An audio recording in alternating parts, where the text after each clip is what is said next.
Xbox On. Welcome to Xbox On, a podcast with one host about one console, Xbox. I'm said host Jesse DeRosa, and on today's episode, we'll be talking about the latest Xbox news for the week of March 11th, 2021, including Bethesda is now officially part of the Xbox family. Xbox could still have some 2021 games that we haven't seen announced yet. V1 Interactive has sadly shut down, and more.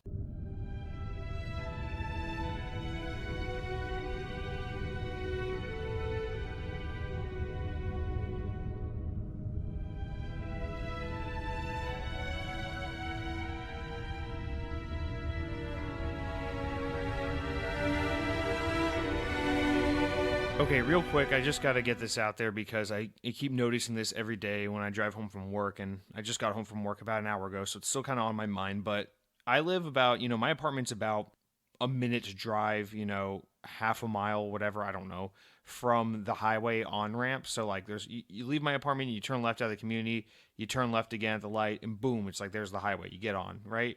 And on the other side of that overpass, on the other side of the highway, they're building... Like, they have a bunch of land they have cleared out, and they're building a new hospital there. And I'm not crazy about, having a new hospital there. I'm like, oh, great, I get to live next to a bunch of dying people. That's awesome. But anyway, so we've known that a new hospital is going in there for about a year now. But the reason why I'm bringing this up is because a couple months ago, they got all the infrastructure and everything down. And I assume because of COVID, construction probably is going a little slower than they thought. So the construction on the hospital itself has kind of stalled. But a couple months ago, we noticed that there's these two smaller buildings going up right in front of where the hospital will be, like a little strip. I was like, oh, you know what? They could build like a CVS pharmacy or something, right in front of the hospital. That would be appropriate. I don't know. You never know what they're building. So I'm expecting like a convenience store or a pharmacy or something of that sort. And then, then about a month ago, they start putting out they start painting the building and putting up some like texture and some signage and things like that. I'm like, hang on a second. I've driven past enough chain restaurants in my day to know that these two buildings are not pharmacies or convenience stores or anything like that, but in fact, they are chain restaurants. In fact, I know that one right there is an Olive Garden, and I know the one right next to it is a Longhorn Steakhouse. So immediately, I was just like, that's kind of fucked up that they're going to build these really god-awful for you chain American family sit-down restaurants directly in front of a hospital. And, the more and more I thought about it, the more it made me uneasy because I realized, especially with not so much the Italian restaurant, the Olive Garden, but more so the steakhouse. I'm like, so what does that mean? When this is all said and done, you're going to have a steakhouse and then directly behind it, a brand new hospital. And so they're going to have this Sweeney Todd situation going on where maybe a patient who's who's in poor health but doesn't take care of themselves goes over to the Longhorn Steakhouse, sits down, eats a massive, porterhouse steak, gets it medium rare, gets some loaded mashed potatoes and French fries on the side, and just really overdoes it one day. And then, that's it. That's the final. That's the nail in the coffin, both literally and figuratively, and induces a heart attack. Okay, it's a little morbid, but say the guy dies.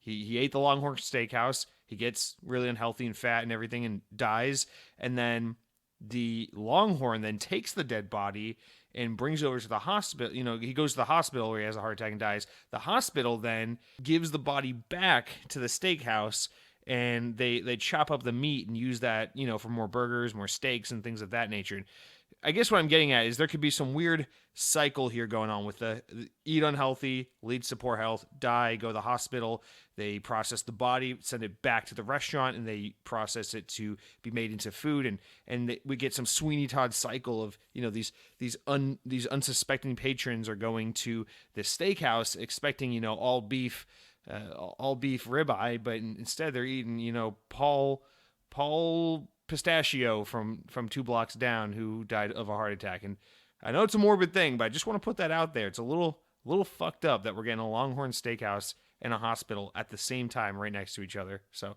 got to put that out there. But with that said, I actually also want to start by saying I'm hoping we can make this a hour and a half show, not too long. I feel like the show's been getting too long. I personally would like to cap it at an hour and a half just to get a sweet spot going, but God knows that'll never happen. So with that said, let's jump into the regular show, starting off with some corrections and comments I want to bring up from last week. The first thing I want to bring up is Eric Matheson wrote in with something that I want to address at the top of the show because it may or may not affect the relevancy of the relevance of this show's news, depending on, what happens tomorrow, Thursday, the 11th, when this show goes live. So let me just read the comment. Eric says, "Hey, Jesse, I'm sure you probably are already aware, but there's expected to be some detailed clarification on what exactly Xbox plans to do with Bethesda to be announced on Thursday. I know that delaying the show isn't your style, which I respect, but I thought I would mention that in case it seemed wise to do it this time around.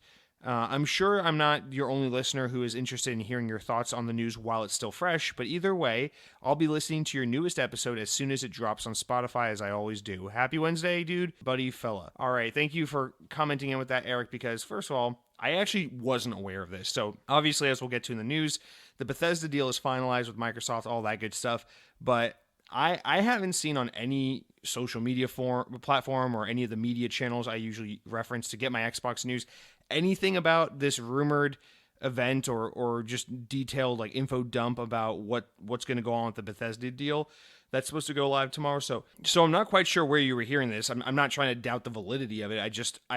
As far as I know, it's just rumors because I haven't seen anything about it on any channels or websites I follow. So with that said, here's my deal. I'm going to go ahead, do today's podcast, get it out as is. If Thursday, when this show goes live, there is some massive info dump and we learn some really late breaking, really important news regarding the Bethesda deal, I will record a mini-sode of Xbox On, an episode 92.5. And I will put that out there Thursday night, Friday morning, whatever, just so that you the listeners aren't left being like, good on Jesse for getting the show out on Thursday like he always does, but because he didn't delay the show a day, he totally missed the story that Bethesda's actually going to make a 12 Days of Christmas game, and what's going to happen is it's going to be released in 12 episodic downloadable bite-sized pieces where every first day of December, I don't know how the 12 Days of Christmas work, but every day of the 12 Days of Christmas, a different chapter of the game is released, and the really cool thing about it is every chapter is themed to a different Disney property, including Epcot. So I would feel like shit if I missed out on that. So I'm making the promise now. Thursday night's my chill night. It's the night where I get home from work and I go, don't have to worry about the podcast. I can just sleep early. I can play Xbox. I can do nothing. I have no obligation. But I'm willing to sacrifice my Thursday night if something that is so pressing happens that the people must have their podcast. I promise you, I'm making the promise right now. You can't see it, but I have a knife out. I'm cutting the palm of my hand to make a blood oath that if there is some late-breaking news, I will make an episode 92.5, and I'll upload it immediately for you, okay? There's that.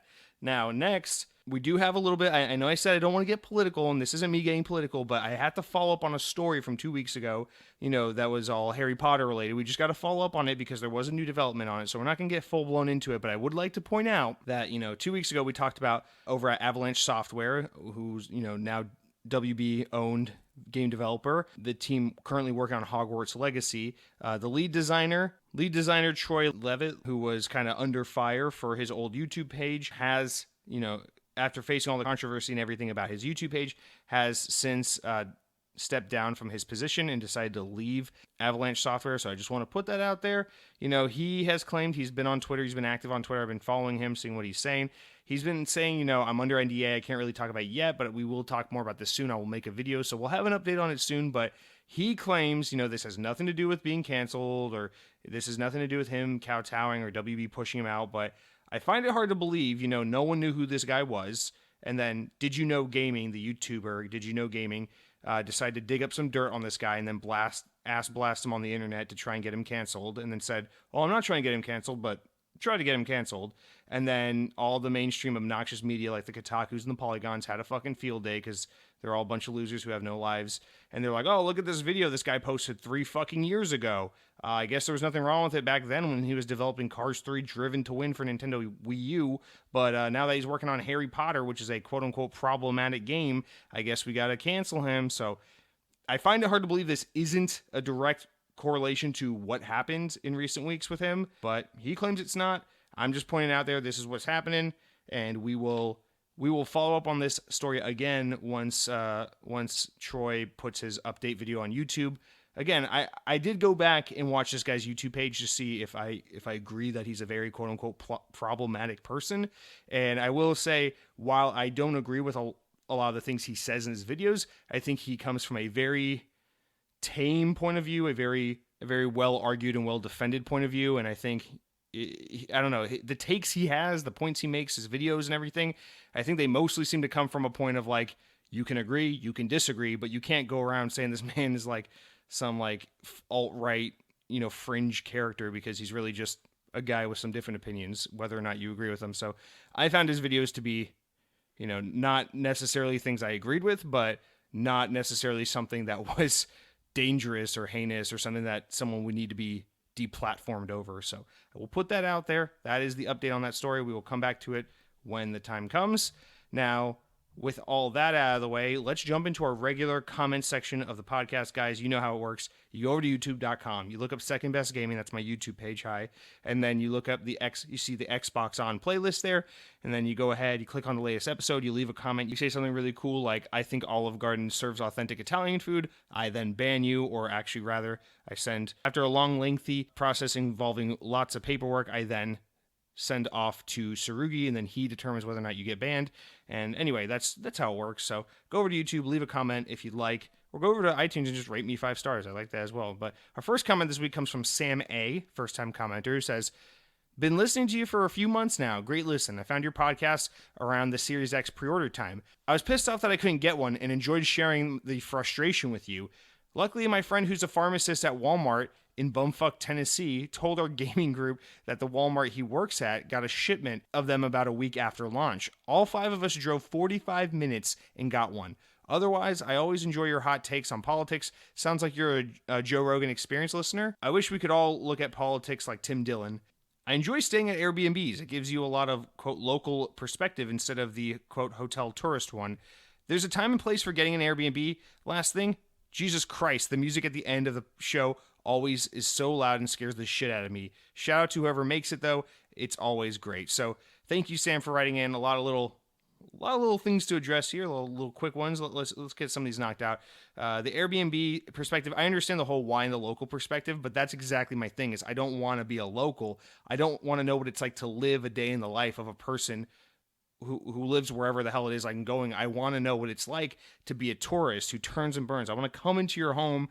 I want to enjoy your attractions. I want to enjoy your big must-do items and then get the fuck out of there. I want to raid your hometown, basically, and then leave a mess and then get the fuck out. And that's kind of the hotel experience. I like that. I don't want to find out what your actual town is like. I just want to know what the idyllic Hollywood version of your places. That's why, I go to the places, I go to the theme parks, I stay at the Hiltons, and then I say, nah, the local bar scene, fuck that. I say, nah, the fact that, the local political system here is corrupt, fuck that. I just want to ride all these roller coasters. I want to sleep in a nice Marriott bed, and then I want to fly back to wherever the fuck I came from. As for Joe Rogan, I'm not a huge Joe Rogan listener. Joe Rogan is like the podcast. Well, first of all, I feel like everything. My girlfriend's made me so insecure because she points at the thing. She's like, TikTok always says that like basically every single guy listens to Joe Rogan, like it's like a joke that like girls will meet guys on like Tinder and stuff, and they'll be like, "Oh, you listen to podcasts? What do you listen to?" And then like so predictably they'll always respond with, "Oh, I love Joe Rogan." Blah blah blah. I like Joe Rogan, but I always feel like weird about admitting it because I feel like it's such a stereotypical thing now. But no, I do enjoy Joe Rogan. He's not a regular podcast for me. It's a Joe Rogan's more of like if I'm caught up on all my other favorite podcasts and I just kind of need something to listen to, I'll listen to Joe Rogan. Like if I'm just like grinding on zombies or playing some Halo multiplayer and I just want to have something in the background to listen to, I might put on Joe Rogan.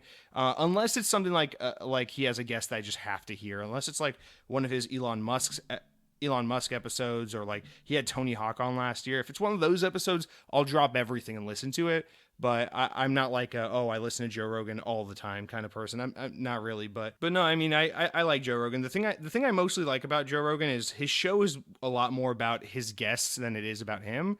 And I like that Joe Rogan is like one of like 5 people in existence who's like, oh, well, I don't really give a shit if I agree with you or disagree with you or if you're a good person or a bad person. He's kind of like, I'll have anyone and everyone on my show, which I really appreciate. He's one of the very few people in existence who's willing to, rather than be like, hey, this person's bad, let's write them off and create like a mythos around them and just kind of like annex them from humanity. His approach is a little more like, hey, this person is a controversial figure. Let's give them a platform to speak and say their piece, and we can debate with them and challenge what they say and what they think, and, give people an opportunity to hear multiple perspectives and formulate, ideas and positions based on what they perceive to be right and wrong. So that's what I like about Joe Rogan. But again, I'm not a huge. If Joe Rogan wants to start talking about like Epcot or something like that, if Joe Rogan wants to do a podcast about video games or theme parks or something, then maybe I'll listen a little more regularly. But anyway, and then as for the show being super loud, yeah, you're absolutely right. I get a lot of comments from people who tell me that the show's annoying because, it's the show's whatever volume it is, and then at the end of the show, boom, the music turns on and it blasts in your ear and it pisses you the fuck off. And I'm not gonna lie, that gets me too. But I'm not very savvy here. I'm on Audacity adjusting the volumes on the different channels and the different audio samples and everything. And I don't know, man. This show's a lot of work. I gotta edit out all the times I fuck up and say the wrong thing or mispronounce a name. And now you want me to adjust the volume on the music? Like, calm down, okay? We don't got a fucking Dollar Shave Club budget here. We don't have a Patreon or anything, okay? I can only do so much, okay? Thank you so much for understanding, okay? Now, and then also you say shout out to whoever makes the music. Yeah, just to draw some attention to, just to rightfully turn some attention to the man responsible. Mr. Count Scotula, who comments in regularly on the show, is the one who's been providing me with all the amazing like emo music we've been listening to lately. Those are some of his old songs from his old bands he used to play in back in the day, I guess, like 10, 15 years ago. So yeah, those are some really awesome tracks. I'm really grateful to Count Scotula for supplying us with that. And Sam, I'm really happy for you that you were able to get yourself a Series X after all the frustration and everything. So thanks for commenting in, and hopefully we'll hear again from you soon. Next, we got another first-time commenter. Corey Long writes in and says, okay, but how is Lala? I think this is probably the most important comment we've had in a while. Corey, I'm so sorry to leave you hanging, and it's so selfish of me to think that this was a show about, our anecdotes, our shenanigans, and of course Xbox. But you're right, Lala is an important character. She's an important part of the show. So let's catch up on Lala. So Lala is doing great now. We've had her here for about a month and a half. She's come out of her shell a ton, and my girlfriend and I are really, really happy to see her starting to acclimate and get comfortable in her new home. She's just the cutest little thing in the entire world. And I'm actually so incredibly grateful to have her because I'm so incredibly allergic to cats. But for some reason, God decided to give me a pass on this one. He's like, you won't be allergic to this cat, And like, I don't know, like I've had so many ranging experiences. Like my, an old friend, a childhood friend of mine, he had a cat that would like sometimes bother my allergies. Sometimes it was pretty bad. Sometimes it was really mild. Sometimes not at all. And then like my ex-girlfriend had a cat that basically just destroyed me all the time. Like I could be within like 20 feet of that cat, and I would just immediately need to be hospitalized. That cat was the fucking worst. And now, I've met, various other cats, whether it be from other friends and things like that, where I have varying degrees of like mild to serious allergies. So I was dreading having a cat for that reason. But Lala's perfect. It's her body just understands that I am allergic, and therefore she shall not produce the dander or whatever it is that makes me allergic to her. So she's good. She's clean. I can go ahead and pet her. I don't have to wash my hands. I can just rub my hands all over her little face and pet her and all that stuff. And she's adorable and she's cute and she likes it. So we're good there. But yeah, she's awesome. She's getting into her regular cat routines now. She'll sleep all day, and then 8 o'clock hits and she randomly decides it's time to start running around the fucking apartment and beating the shit out of every little toy mouse we have. And it's so adorable. She'll just run around and play with her toys. It's really cute to watch. And the other day, I actually, about a year ago, I pre-ordered. Hot Wheels was doing like this little RC Tesla Cybertruck RC Hot Wheel car. So I went ahead and pre-ordered that about a year ago. And about a week ago, it finally came out and they shipped it over to me. So I got it in the mail. I was super excited to play with it. And I realized, oh my God, my cat would love this. So we got the little Hot Wheel. It's like the size of a regular Hot Wheel. It's a Tesla Hot Wheel. But it comes with a little like Xbox looking controller, and so it's like an RC car. And what we did was we built a little Hot Wheels track, and then We put the cat in front of the track and then just start driving the Hot Wheel around, and she freaks the fuck out. She will just get really close to the Hot Wheel and just stare at it. And you can track her eyes. She goes all over the place trying to follow this Hot Wheel. And then if we just stop the car and don't move it for like 3 seconds, she'll just wait, boom, and then she doesn't even like try to catch it or eat it or anything. She just pats it. She like taps it. She's like, whack, like bad car for driving or something. She just like slaps it like a gentle, like a loving motherly spank, I would say, to the Hot Wheel. It's the cutest thing in the world. But Lala's doing great. She's eating. She's getting more and more adjusted to both me and my girlfriend in her new home. And thank you for asking. We're really happy to have her. Now, next couple of comments unfortunately have to do with Xbox, so let's jump into some Halo-related comments that you guys dropped. Dead Captain James says, I grew up in the middle of nowhere, so I had no internet until I left home and got my own place in around 2008, 2009-ish. Halo 3 was my first online game ever, and it blew my mind. That feeling has never been replicated for me. Good times. Dead Captain James, I love anecdotes like that. Just, I don't know.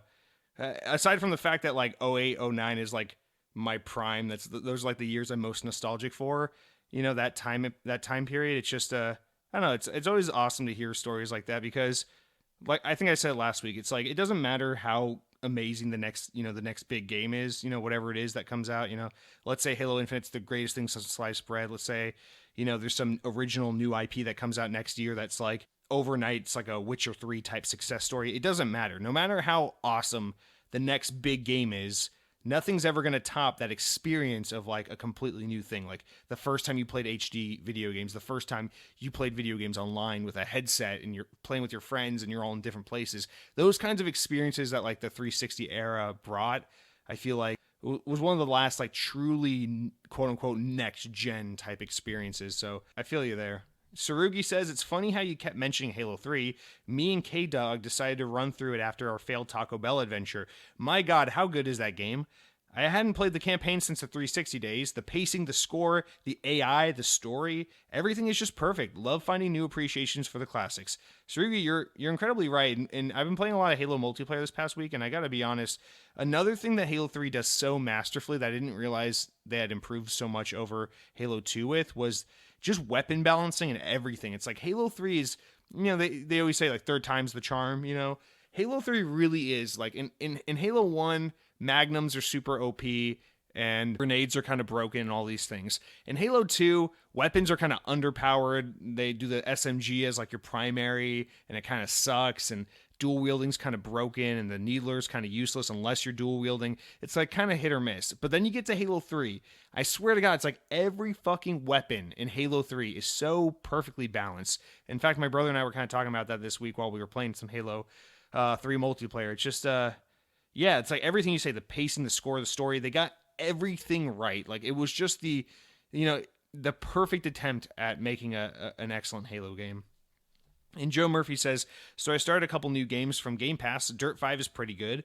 Been playing that a lot now. And then I got some Taco Bell and cold 2-liter size of Mountain Dew. Then I started playing Halo 3. So for a new gamer as myself getting into Halo games, so far Halo 3 is really good. Halo 2 was good, but Halo 3, wow, I'm really liking it. I've been waking up late for work because I'm getting my Halo games on late into the nights. Great show as always. Joe, that's exactly the kind of thing I love to hear. I think that's like the ultimate testament of a good game is, you know, like I've been playing Rage 2 this week and it's good, but like, you know, it'll hit like 9 o'clock. I'm like, okay, I'm starting to get a little tired. I gotta get ready for work tomorrow and all that stuff. Like I've had enough. I'm good.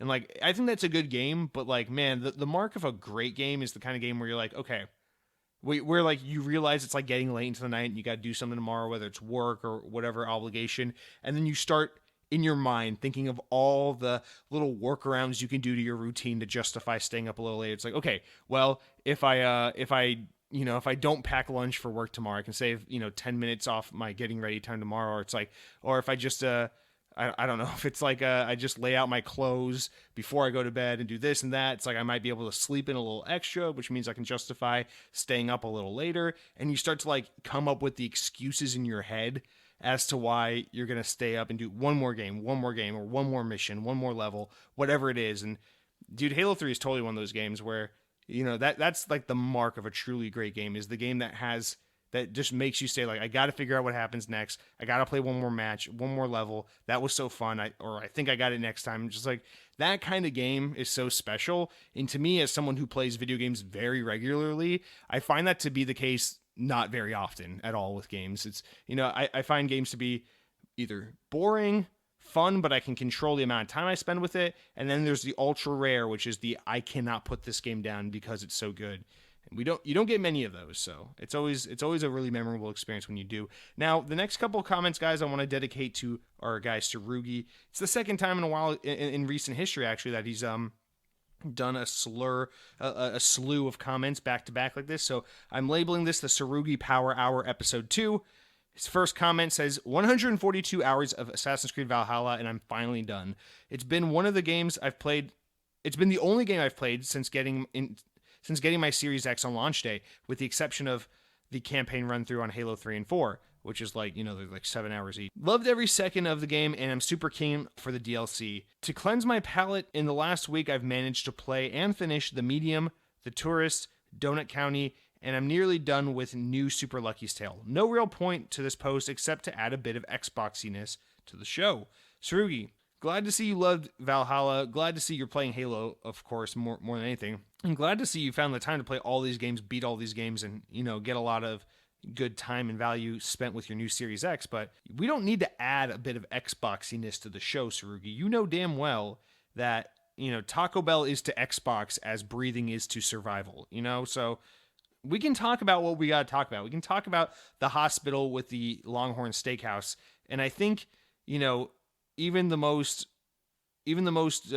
barely familiar with the brand kind of Xbox fan, the Xbox fan with the least exposure to the culture and the brand would still be able to pick up on, even out of context, that, oh, that's an Xbox podcast. Oh, what is that they're talking about?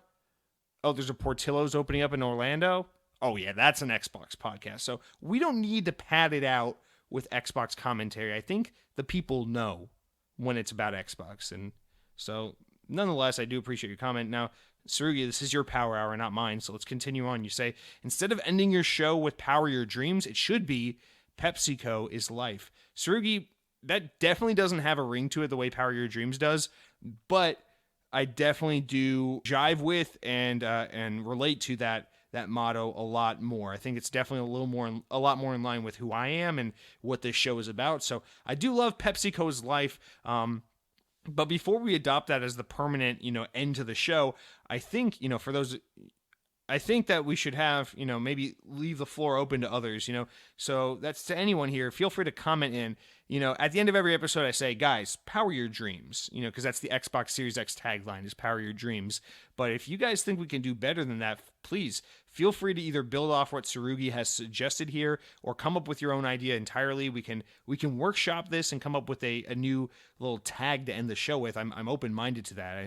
We could go PepsiCo is life. And then maybe every episode I'll go PepsiCo is life. And then right after I say that, I'll open up a can of Pepsi. You hear the little snap of the can and the little fizz. Maybe we could do that and remember, guys, PepsiCo is life. I don't know. What do you think, guys? Tsurugi, genius as always. Thank you. And lastly, Tsurugi, as we round out your Power Hour Part 2, you say Stadia did what Microsoft did with Windows Phone. Came in late and were non-committal. This is exactly why Microsoft has been so focused on pushing xCloud and Game Pass and being the only show in town. I think you're right. No, this is exactly right. For people who are a little laser focused on Xbox and don't follow Microsoft as a whole as much, I think this may be lost a little bit.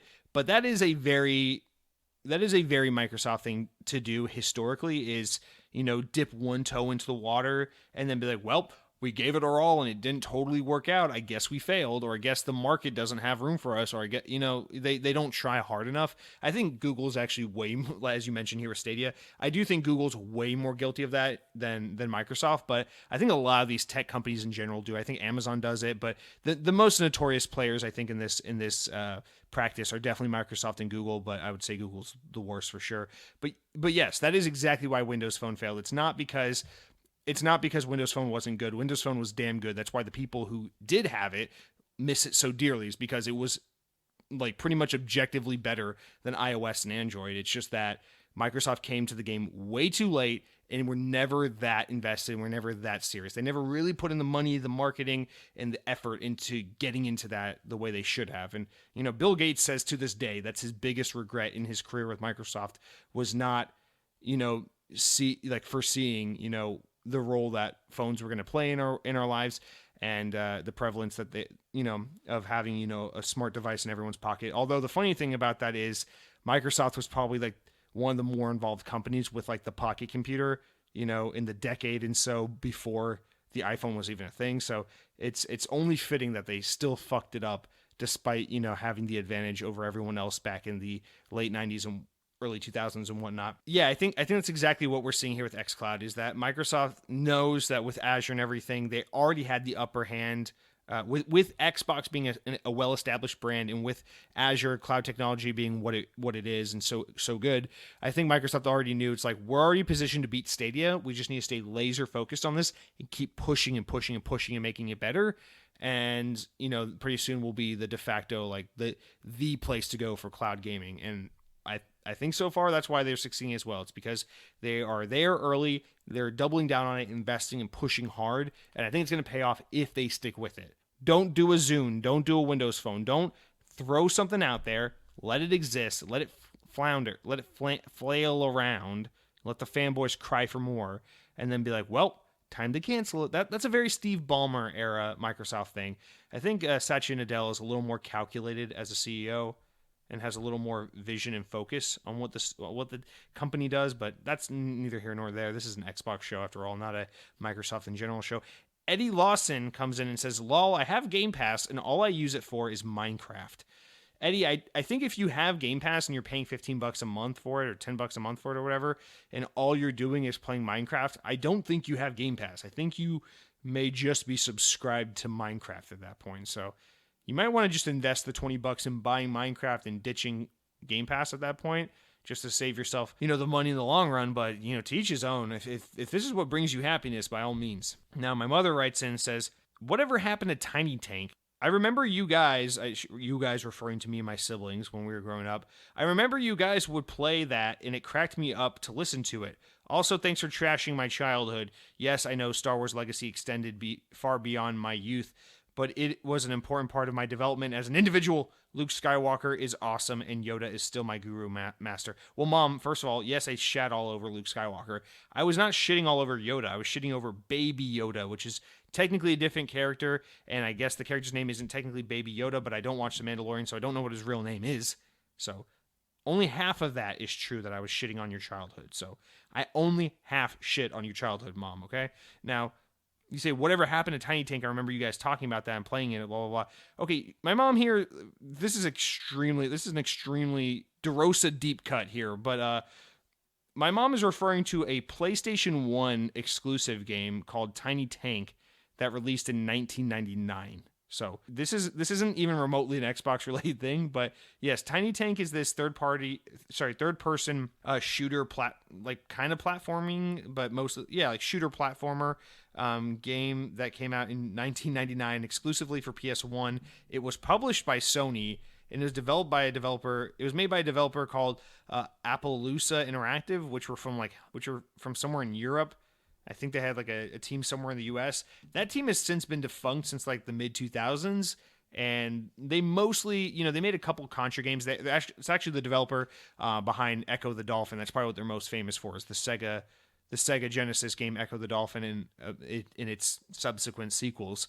But, other than Echo the Dolphin, a couple of Contra sequels they made, and Tiny Tank, really all they've worked on were like some low budget games and some sports games, and I think they did some other licensed game, but like they weren't a big developer. They were always a small developer, and Tiny Tank just so happened to be a really, nothing else they ever made was really like Tiny Tank, but it was a really fun game. Yeah, my mom's right. Me and my siblings love that game because it's really, really like raunchy and tongue-in-cheek kind of sarcastic comedic game. It's really funny and cute. I'm sure at least the writing and the cutscenes probably hold up if you go on YouTube and look it up. It's a very fun game. It had very good soundtrack, but entirely unrelated to Xbox Mother. There's a reason why we don't talk about Tiny Tank on the show, and it's because it has no relevancy to the Xbox brand. But I do appreciate you reminding me of a game we played in 1999 on the PlayStation 1 nonetheless. Now, our next section of comments here, before we get into the final comments, is this. You guys wanted to talk about Star Wars. Last week we talked about who's the best Star Wars character, who's the most overrated Star Wars character, and you guys wanted to bring this back up. My brother says, I've been a massive Star Wars fan my whole life. The Mandalorian isn't that good. You are not missing much by not having seen it. The show, the characters, Baby Yoda, it's all meh. That hater Lethal Migraine just likes it because they canceled an actress or something who was on the show. Honestly, it's a waste of an opportunity. They could have had a version of Logan, and instead they had a kid-friendly, nonsensical romp around the galaxy where a badass bounty hunter secretly has a big heart and devotes his life to protecting an infant. It's dumb. I mean, obviously that's your take, but if that's a pretty representative take of what the show is, I'd probably be inclined to agree with that. But of course, I haven't seen the show, so I can't really speak to it. Brother, I'm going to make a statement. Josiah, my young brother, you're like me a little bit in that sometimes you're just being a little bit of a hipster. So I know I'm here hating on The Mandalorian, and now you're hating on The Mandalorian. The difference is I haven't seen it, you have seen it. So let's make sure we're not doing that thing where we're just hating something that's popular because it's popular, okay? We don't want to be those douchebags, young brother. But nonetheless, you say it could have been their version of Logan. God, I love Logan. That was such a great movie. Logan is seriously one of the...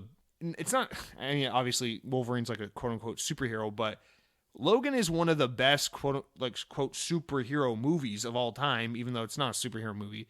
It's basically like a Western movie, but god damn, Logan is... I don't understand how, Logan came out in, March of 2017, and, you think about all the movies that came out around that time, a little before, a little after, and it's everyone's talking about Deadpool and Avengers and Spider-Man and all this stuff, and don't get me wrong, all those other movies are pretty good as well, but god damn, Logan is so much better than any other Marvel movie that came out, a couple years before or after. It really is, probably one of the top 3 greatest Marvel movies of all time. Logan is so good. Anyway, I don't know why I'm saying that. So, Lethal Migraine says, the best Star Wars character is Darth Maul, the worst is Luke. The Mandalorian is the best Star Wars content by far. Edit, I posted this before you said your opinion on Luke. Okay, well, Lethal Migraine, now you take the opposite approach of my brother, and you're saying that The Mandalorian is the best Star Wars content by far. Now, Lethal Migraine, you can be a bit of a naysayer as well, so we got to make sure that you're not just being a contrarian as well, because we know you hate mostly everything we talk about ever. And you definitely hate all the new Star Wars movies. So by liking Mandalorian, are you just trying to be counterculture and be like, oh, new movies are dumb, but the show's cool? So now I'm trying to hold your feet to the fire a little bit as well. You see, the thing is, Xbox On is really just a front to make everyone super insecure about who they are and what their opinions are. And that's what I'm trying to do here, Lethal Migraine. Is Darth Maul really that cool, or are you just a Star Wars hipster? No, but I actually agree. I think Darth Maul is a pretty damn cool character that is incredibly underutilized, underwritten, and should have survived for the episodes 2 and 3. I think that would have made that trilogy a lot better. But Sam Torres does our last Star Wars comment here and says, I see your point. Baby Yoda kind of overshadows the Mandalorian exposure-wise. You have 2 seasons of a show to watch and no wait between episodes. Don't let the cute culture overlord from Baby Yoda stop you from partaking in something so Star Wars, yet unlike the majority of the other movies in the universe. Pretty good stuff. This is something they fucking got right. Sam, with that said, I want to let it be known. I do want to see Mandalorian someday. It's just, I don't know. I might wait until this show's entirely done and then just watch the whole thing. I don't know. Fuck it. One day.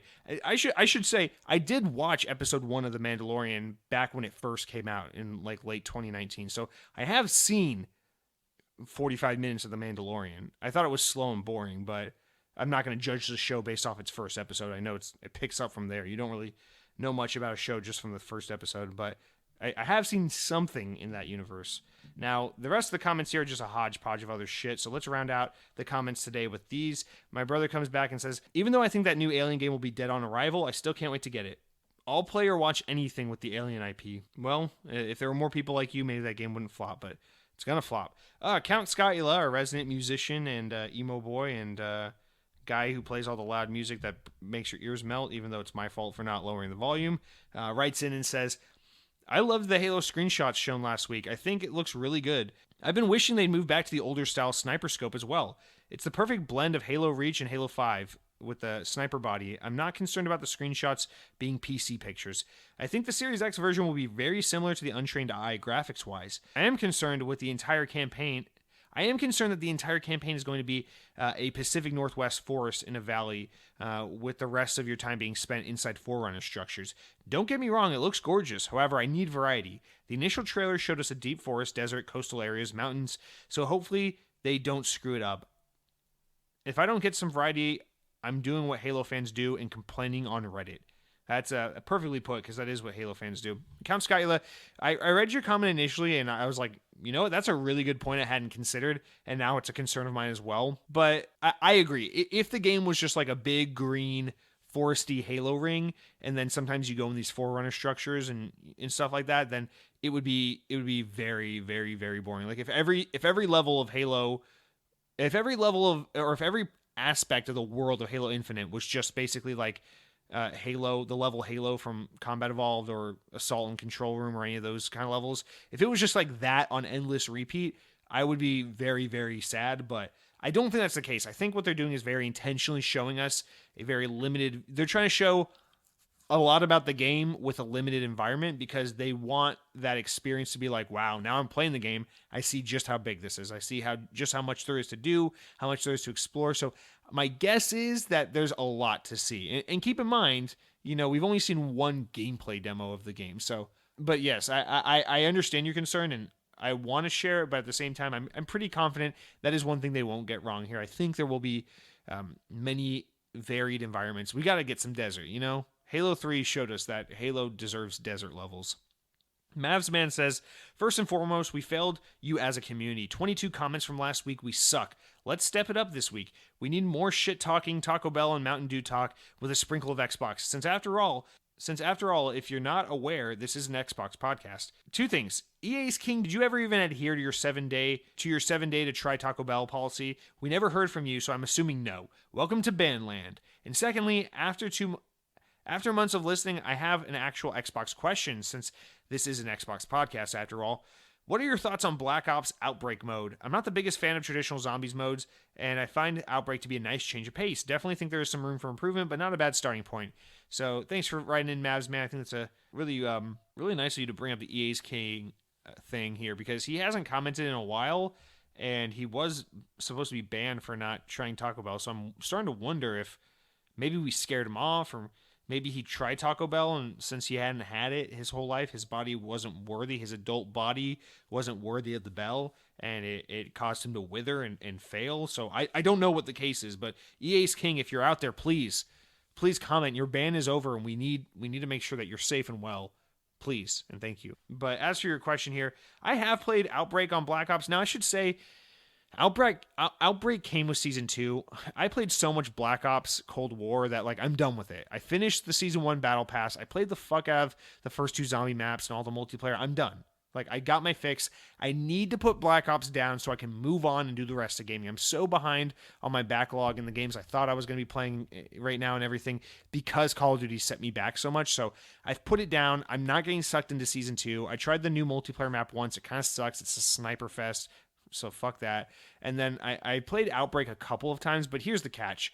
I'm not crazy about it, because I'm just the opposite of you. I love traditional zombies, and I don't like big open zombie battle royale shit.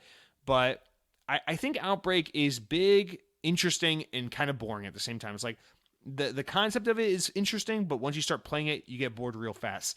Now, in all fairness, I've been playing solo, and Outbreak is definitely a mode that is begging to be played with a group of friends. So I'm playing it wrong, definitely. But it's not grabbing me. And rather than continuing to play it and watch videos on it and try to learn what the hook is, I decided to take it not sinking its hooks into me immediately as an opportunity to get out of the game so that I can finally play something else. So no, I'm not really enjoying Outbreak too much, but I'll probably come back to it at some point. When they put in a traditional third map, I'll definitely be back for more zombies, but it's not really my thing. But I am glad to see that you're enjoying it, for sure. And I do agree. It's a nice change of pace to just add more variety. Now, one thing I totally forgot is apparently last week they added the option to play Spec Ops Arcade, or whatever it's called, the zombie arcade mode, the twin stick shooter mode. Apparently you can play that in first person mode permanently now, and I really want to go back and play that because that mode's awesome. There's like pirate ships and all that shit, and to play that like a regular zombies game would be badass. So I definitely want to check that out. But our final two comments here, let's get into those real quick. Mr. Miggy says, no need to apologize about the last shows being political. You can talk about whatever you want and we'll happily listen no matter what. Prop Hunt is back on Cold War. Hashtag bring back Windows Phone. I really love Surface devices, but wish they weren't so expensive. So, Mr. Miggy, first of all, I appreciate that very kind comment, but politely, you can't speak for the whole community. I appreciate that you are okay with letting me say whatever I gotta say, but, I don't think everyone here wants to listen to me get political, and it's just like, I'll just listen to whatever Jesse has to say. I don't think that's very fair. So, I do appreciate you being so welcoming and accepting of whatever it is I want to talk about on the show. It's very kind of you, but let's be clear here. Don't stroke my ego so much because one day I'm talking Xbox, great Xbox. The next day I'm talking Taco Bell, and you're like, not Xbox, but okay, I'll take it. Next day I'm talking politics, and you're like, okay, not Xbox, but whatever. I trust Jesse.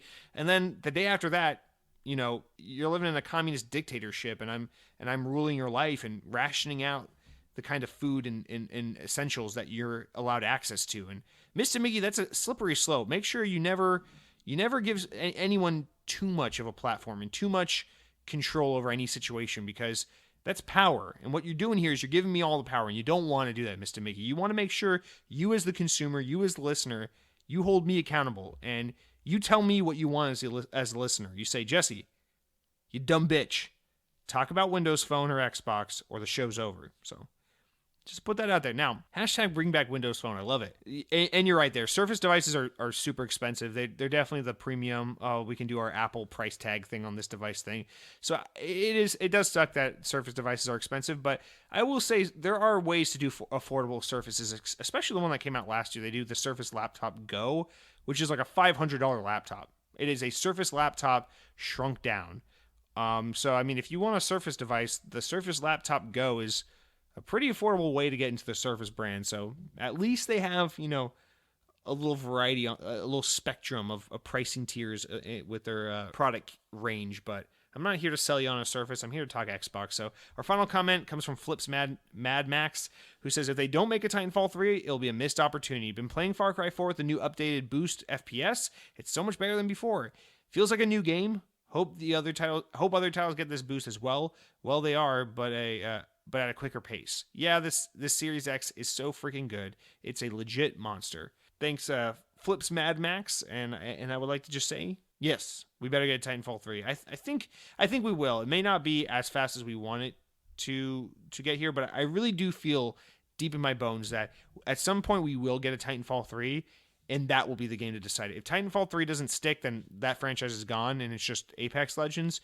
But I kind of feel like we're going to get a Titanfall 3, so let's hold on to hope here, guys. But that is going to do it for all of our comments, shout-outs, whatever, questions, thoughts, whatever. Remember, for next week, guys, don't be shy, reply. And now we're going to jump into what I've been playing, but before I can tell you what I've been playing, I must tell you all about what I've been eating.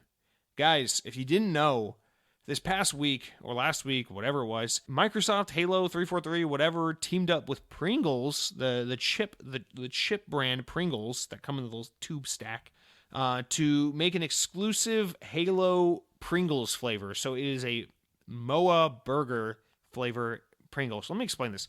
You know what Pringles are. You get the sour cream and onion ones, you get the cheddar ones, you get the pizza ones, the Pringles, they're potato chips, okay? So now this was obviously supposed to be like a marketing tie-in for Halo Infinite, but now we've got the MOA burger. A MOA, for those who aren't familiar, is a ostrich-looking, emu-looking bird creature from the planet Reach. You'll know this if you play Halo Reach. Actually, in the first level, you see MOAs. You can shoot them and run them over. Actually, so they're those like emu-looking, ostrich-looking bird characters from Halo Reach. And I guess in the Halo universe, they kill them and use their meat to make burgers out of. I guess it's a commonly consumed animal, a protein.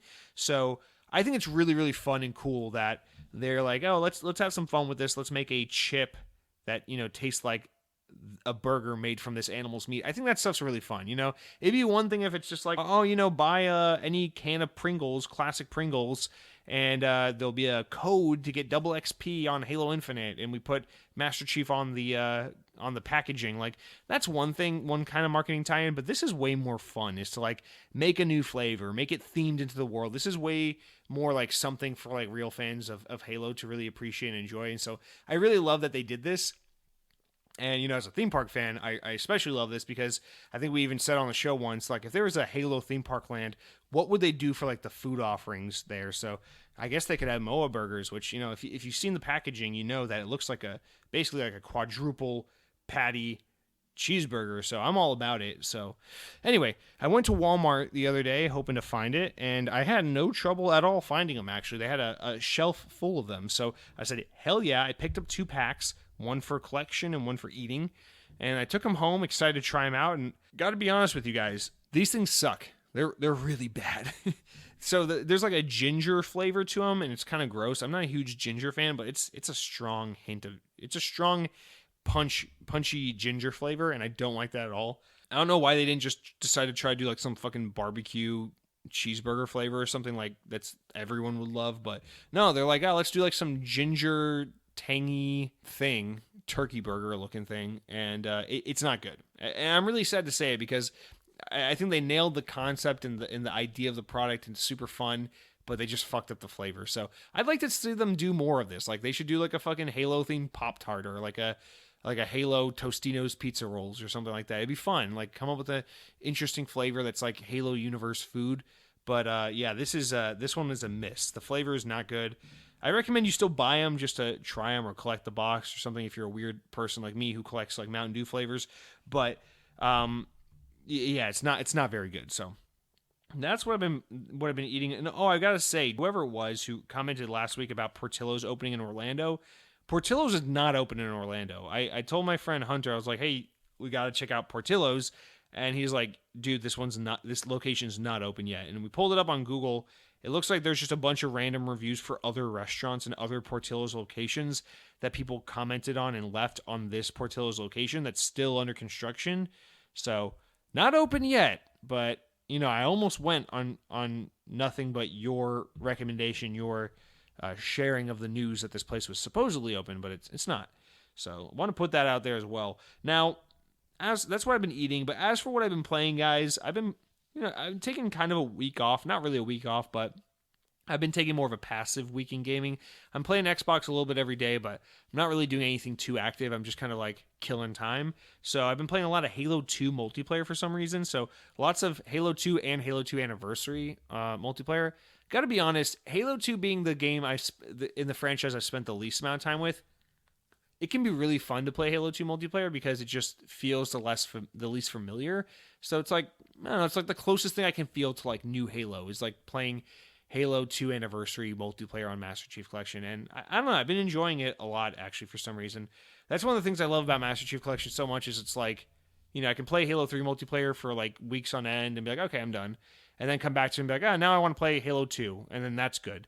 And then come back and I'm like, now I want to play Halo 4. And for some reason, they all age so well that I'm like always equally in the mood to play any of them, and it's always a good time. And man, Halo is one of the only franchises in the world that can offer that level of fun.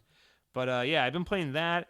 I downloaded Rage 2, which has been on Game Pass for a while now, and I started playing that. Honestly, I'm just skipping cutscenes, not even paying attention to the story. I know it's stupid. I know it's a dumb kind of run-of-the-mill experience from like a story perspective. So immediately I was like, I don't even like, if I try to focus on the story, it's going to pull me out of the game. So let me just try to enjoy it from a gameplay perspective. Guys, Rage 2 is a lot more fun than I thought. That game is really good.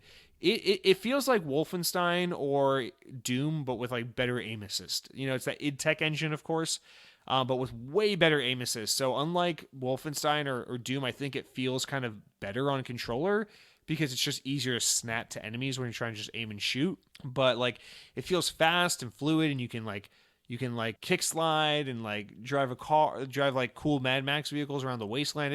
It's a fun game. I'm really enjoying the gameplay loop and the kind of fun, colorful aesthetic of the game. But yeah, I mean, I don't know if I'll beat it, but it's definitely a fun killing time kind of game.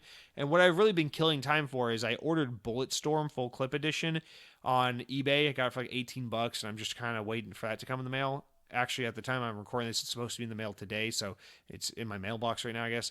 But yeah, I got Bulletstorm Full Clip Edition.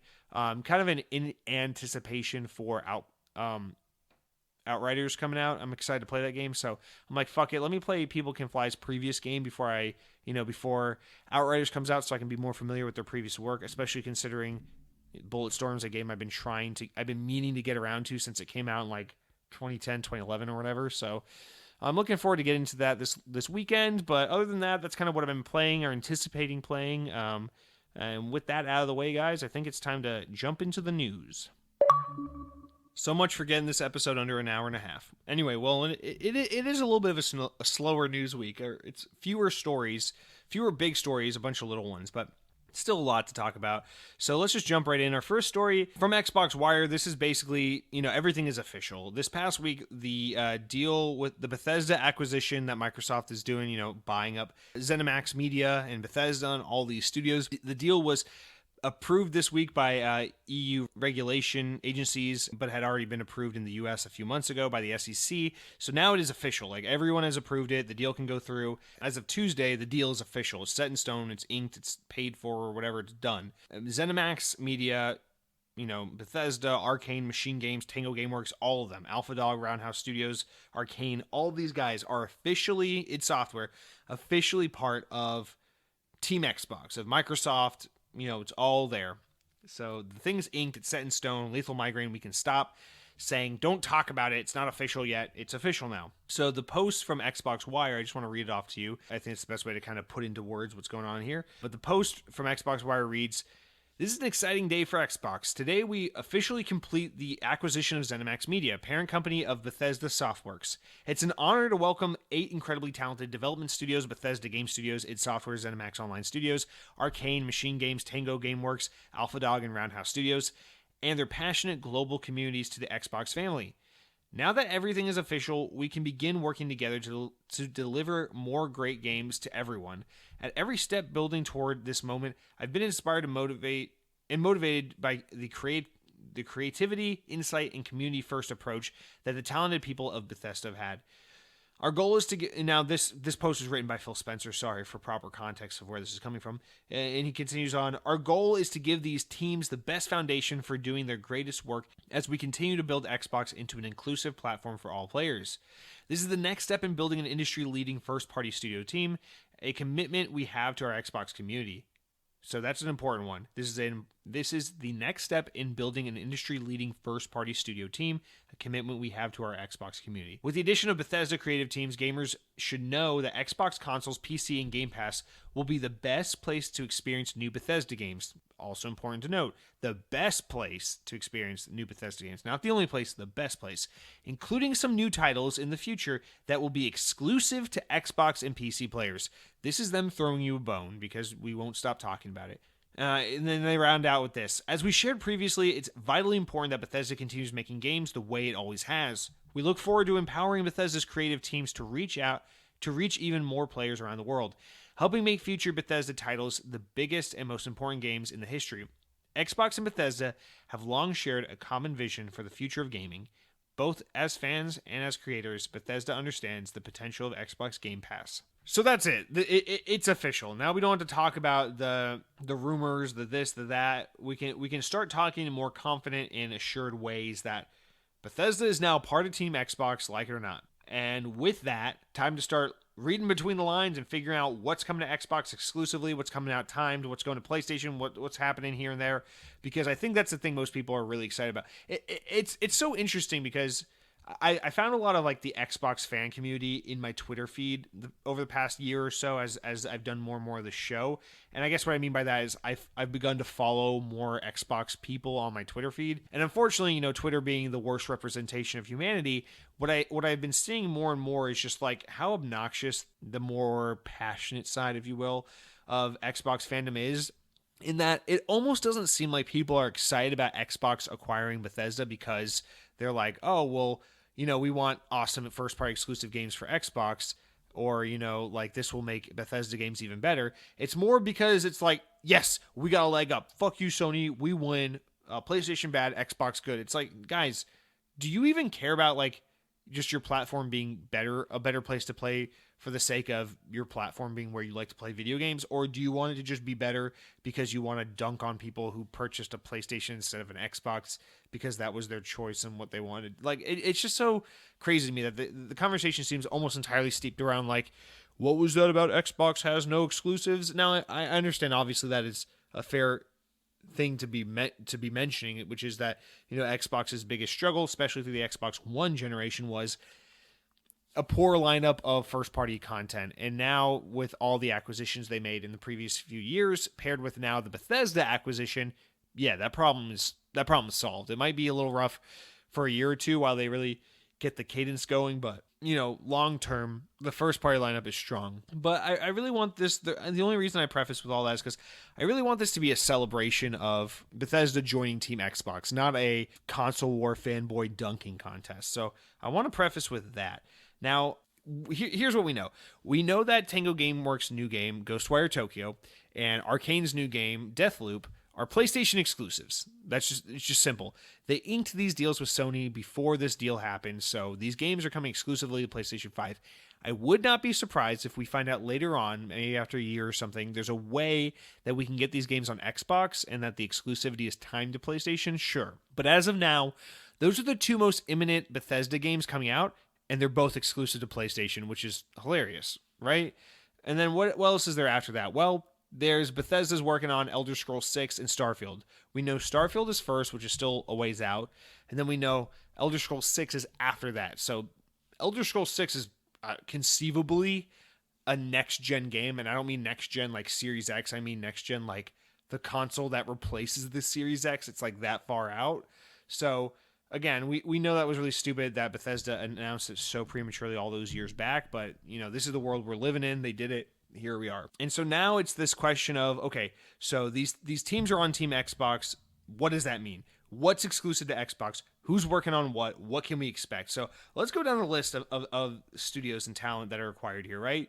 So we got Bethesda Game Studios, which is what we just said. It's Starfield and Elder Scrolls. So I saw Ryan McCaffrey and some other people from IGN were talking on Twitter kind of publicly about this very thing. Like, what if they shelved Avowed and told Obsidian to go help Bethesda with development on Elder Scrolls so that they can have a team on Starfield, a team on Elder Scrolls, and try to get that game out a lot sooner than 7 or 8 years or whenever it will be that the game comes out. And then people were like blowing up and freaking out over that for some fucking reason. Like, how dare you? Why do you want to cancel Avowed? It's like, dude, chill out. No one said cancel Avowed. But I don't know. This is a curious situation because now we have, I think a lot of us who are Xbox fans were really excited about Avowed because one, I mean, a lot of gamers know that, Obsidian just makes generally better games than Bethesda. So it was kind of cool that like Microsoft got Obsidian and now they're making like their own kind of Fallout and Elder Scrolls type games to compete with. But then after that, Microsoft bought ZeniMax. So it's like, oh, okay, so what's going on here? Well, I think a new way to look at this is now Xbox owns like all aspects of like the Fallout franchise and Elder Scrolls, so they can have all these affiliated studios between inXile and Obsidian and Bethesda kind of sharing and working together to get these Fallout and Elder Scrolls projects done. I think that's really cool. They could get, ZeniMax Online Studios to maybe work a little, like maybe start to sunset a little bit Elder Scrolls Online and start to help with regular Elder Scrolls development. There's a lot of ways they can try to help share the development to get this game out the door in a time period that is actually like feasible and like possible for people to wrap their brains around. So that's one thing, and that's just Bethesda Softworks alone. Okay, all right. Let's put them aside for a minute because that's probably the most complicated one. Then you got id Software. Okay, id. These are the guys that make Doom. We know they're working on Doom DLC right now, and then they'll presumably make a Doom 3 after that. Okay, so that one's not as hard to wrap your brain around. You think maybe there'll be a new Doom in like 3 or 4 years. Okay. That's probably what they're getting to work on right now. Okay, we got that. Okay, that's good. Next is ZeniMax Online Studios. They're the ones that do Elder Scrolls Online. Now, that's what I was saying. That's a team you could probably like spin off a B team that just kind of supports Elder Scrolls Online and does like small content updates, and then like get a bigger team from that studio to help Bethesda Game Studios to get Elder Scrolls and Starfield and these games off the ground. I think that would probably be the smarter one, although, that's speaking to my ignorance a little bit, because Elder Scrolls Online is very, very popular. I just, it's one of those games, it does very well, but people don't talk about it all the time because it has its own carved out community. Then you got Arcane, which makes, Dishonored, and right now they're working on Deathloop. That's the thing, is they're about to put out Deathloop. And Arcane has like 2 studios. They have one in Austin and one in, I think, aren't they from like Europe or something? Or maybe they're from Canada. But Arcane has, Deathloop's about to come out, and that's going to be a PS5 exclusive. So it's like, okay, does that game eventually come to Xbox? And if so, it's like, I know you guys got 2 studios, so you're probably working on a second game, but we know Dishonored's kind of on ice right now. So are you working on an original IP for Xbox, or what's the deal there? Are you guys working on a sequel to Prey? Because they made the reboot of Prey, so it's very possible they're working on a Prey sequel. So what happens there? Then after Arcane, you've got Machine Games. These are the guys that make the Wolfenstein games. Okay, they're great. They're probably my favorite developer, Bethesda, under the Bethesda brand. They're probably working on a Wolfenstein 3. And of all the big studios that Bethesda owns, this is probably the most interesting because they're probably the furthest along. Their last game was, it was Wolfenstein Youngblood, but that doesn't really count. It was Wolfenstein 2, which came out in 2018, I think. So it's been a couple of years. We're at the point now where they could probably do a teaser trailer and show their next game. So it's probably Wolfenstein 3 is my guess.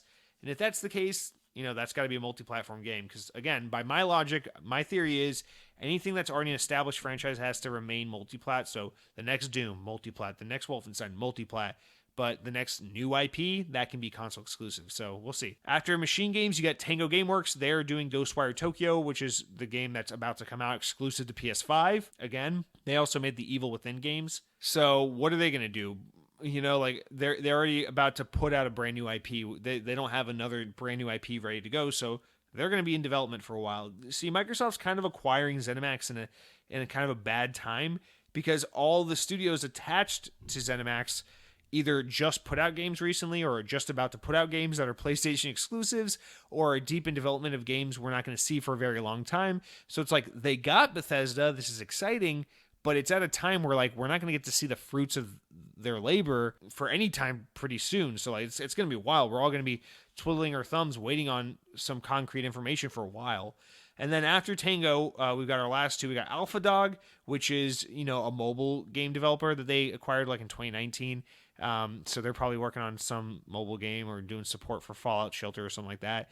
And then you got Roundhouse Studios, which haven't put out a game yet. This is I forget what their old, it's like, I forget what the old studio's name is. It's something Head or something like that. But these are the guys that made the Rune games, and they made the old Prey game, the original Prey. And they went defunct in like 2018 or 19 or something like that. And then Bethesda took every employee from the studio and said, you guys can come to work at Bethesda and start a new studio. And so they formed a new studio under the name Roundhouse Studios, and they haven't put out a game yet. So they've been with Bethesda for about 2 years, haven't done anything. So I think this is, aside from Machine Games, I think this is probably the other studio to keep a close eye on because they haven't put anything out yet under this banner. So, this is the studio that has the potential, I think, to put out the first console exclusive for Xbox. This is Roundhouse Studios, a studio that's never put out a game under that name, a studio that doesn't have a pre-existing IP that they currently work on, or maybe they'll pick up Prey 2 from Arcane, I don't know. But this is the studio I look at and say, they could be the ones to create an original IP. They're a new studio. They've been working on something for a couple of years now. We don't know what it is. These could be the guys that are saying, we're making the game that's exclusive for Series X, xCloud, Game Pass, PC, whatever, no PlayStation. That could be these guys. I think they're a very prime candidate for that specific thing. And then that's it. That's the list of teams they have here. So with all of that said, now we get to the question of exclusivity, which we've kind of touched on a little bit, but here's the thing. They say like I said, put a pin in these 2 things they say in the announcement. The first one is, this is the next step in building an industry-leading first-party studio team, a commitment we have to our Xbox community. So they're basically saying, Xbox community, we know you want a robust lineup of first-party content. We hear you, and this this acquisition of ZeniMax Media is a direct response to that cry for content. That's basically what that sentence says. The second point I highlighted was where it says, gamers should know that Xbox consoles, PC, and Game Pass will be the best place to experience new Bethesda games, including some new titles in the future. Some that will be exclusive to Xbox and PC players. So what they're saying here is, we're buying ZeniMax. We know you want more first-party content on Xbox platforms. Some games will be exclusive to Xbox, and some will be available everywhere, but Xbox and PC will continue to be the best place to play. So that says everything you need to know. Basically, the way I read that, okay, let's say in a more general sense, what that says is some games will be exclusive to Xbox, some will be multi-platform, but the ones that are multi-platform will either be on Xbox first for timed exclusivity, or will have special features that are best on Xbox, or, getting a game free on Game Pass is better than buying it for $70. Whatever the case is, it will be best on Xbox, not on PlayStation. That's what that says. If you're going to read in a little deeper, to me what that says is, again, pre-existing franchises that people know are available on these platforms will not suddenly be ripped away and removed from PlayStation gamers so that Xbox can have dunking style points on social media, and Xbox fanboys who dedicate all their free time to not playing Xbox, but shit-talking people who bought PlayStation on Twitter can have like some kind of ego fanboy trip experience. That's not what this is about. This is their way of saying, if you are someone who loved PlayStation 3 and bought Fallout 3 in 2008 on your PlayStation 3 and said, wow, this is a great game, I love this game, and then in 2015, you're still a PlayStation gamer, and you bought Fallout 4 on your PlayStation 4 and said, wow, this is a great game, I love this game.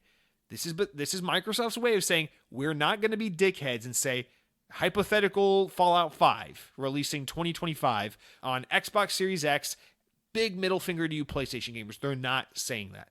This is their way of saying, you will get Fallout 5 on your PlayStation 5. You will get Elder Scrolls 6 on your PlayStation 5. You will get Doom 3 on your PlayStation 5. You will get Wolfenstein 3 on your PlayStation 5. We're not taking things away from you. What we're going to do is we're going to make it a more enticing environment for Xbox because it's our studio. And when we make new games, when we make new franchises, possibly even Starfield, that's the big if, that will be exclusive to Xbox. We're not taking away what you already have. We're just putting new shit exclusively on our side. That's exactly how I read this. I think it's pretty cut and clear. Whatever studios like Roundhouse Studios is working on, a studio that's never put out a game, these new original IP, those will be console exclusive. Whatever's pre-established, like Elder Scrolls and Fallout and Doom, that will be multi-platform. The big question, the one that I don't think we have the answer to, is going to be Starfield. I think Starfield is the big if. I think, obviously, it was already announced with the assumption that it would be multi-platform. But again, Starfield is a new IP that hasn't been established before. We haven't played a Starfield game before. They could, Starfield is supposed to be the sci-fi Fallout, the sci-fi space Elder Scrolls. It's that big Elder Scrolls Fallout type game, but now set in outer space. It's one of those kinds of games. And we know the other two pillars of that three-pillar foundation or platform or whatever it is that, that Bethesda has established are Fallout and Elder Scrolls, which are multi-platform games. So in that regard, there's kind of a precedent for Starfield to be multi-platform because it's like, well, you're not going to make Elder Scrolls and Fallout multi-platform and then not Starfield. But at the same time, it's like Starfield's a new thing. It's an original IP. It could be Xbox and PC exclusive. So that's the biggest one to keep your eye out on in terms of what's going to happen. Where will the pendulum swing in terms of exclusivity versus multi-platform? But here we are. The Bethesda deal is official. It feels a lot more, hefty to feels a lot more like concrete to talk about these things. And now that we have more official status on them, but yeah, here is Xbox basically saying some of it will be exclusive, some of it won't. And so now the next step is we wait for that next E3 or Xbox showcase moment. I think it would be really stupid and foolish of Xbox to not in some way, shape, or form at least bring up one or two of these studios and what they're planning on doing with Bethesda in their next showcase, regardless of whether or not that's showing a new game. I think at least just further talking about this would be really, really critical. So we'll have to. Now we're playing the waiting game again. We got more information. Things are set in stone. We know some's multi-platform, some's exclusive. So in that case, I just want to give myself a little pat on the back. I was right about that. Some of you guys told me I was wrong.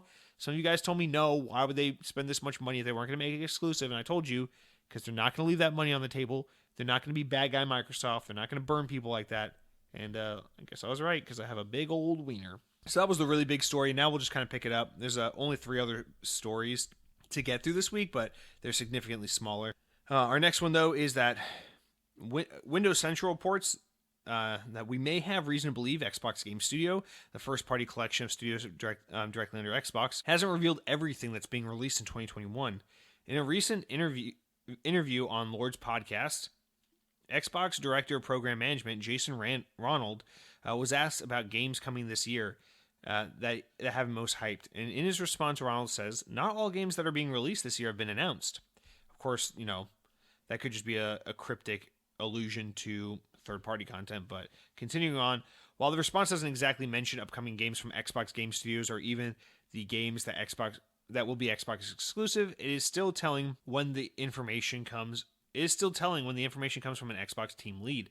Nothing is set in stone, but Ronald's comments are blah, blah, blah, blah, blah, fire, blah, blah, blah. Well, we hear more about this soon, whatever. So I kind of fall in the camp of people are reading into this too much, but that being said, let's temper expectations. In 2020, we didn't know about Grounded in January. We learned about Grounded when? When was that? We learned about that in like March or February or something like that, and then it was out in the summer. Okay, so remember, Grounded isn't like the big console-selling first-party game. It's just a little something. So this could be a reference to that. Remember, Call of Duty doesn't get announced until like spring or summer and then comes out in the fall. So this could be a reference to that. But this could be a first-party game. Who fucking knows? Maybe Double Fine has another game they're working on, or maybe InXL has a new game to release that we didn't know about, or something like that. I don't think that's the case. Yeah, I just think this is one of those like, well, I don't know. Tease. Like, we'll definitely learn about new games in 2021 we didn't know about. No shit. But I just don't think this is like. Let's set the expectation. This isn't going to be like a Gears 6 Halo Infinite quality like tier game that we didn't know about. It might be like a Battletoads or something small, or like a Tell Me Why type game. Remember Tell Me Why? It was announced in May or July or something like that, released in like October, November, or whatever it was. Keep in mind, there are lots of smaller games. So I'm assuming this is a smaller thing, maybe like a third-party exclusive or a second-party game or something like that, a Game Pass entry like that. But now that I actually talk about it, this is almost a boring story to talk about, because what this really does more than anything is just begs the question, when are we going to get our first Xbox kind of, live event of the year? Because that's kind of what we're in the need for now. The Xbox Series X is out, Bethesda deal is inked and final, and Halo's not coming out till November. Now we're waiting on information. We need information because we don't have the games right now, so we got to know more about when the games are coming. So I think that's kind of the next step. Now, our penultimate story of the week is that Remedy Entertainment's Control sold over 2 million copies so far, but Remedy CEO Tero Virtala doesn't consider it a major hit. But he is also not disappointed. Speaking with GamesIndustry.biz, Virtala explained Remedy's reasoning for thinking of the game in these terms. He says, "We're really happy with the success of Control. It won Game of the Year awards, it sold over 2 million units, and continues to sell. But 2 million is not yet a major hit in our industry.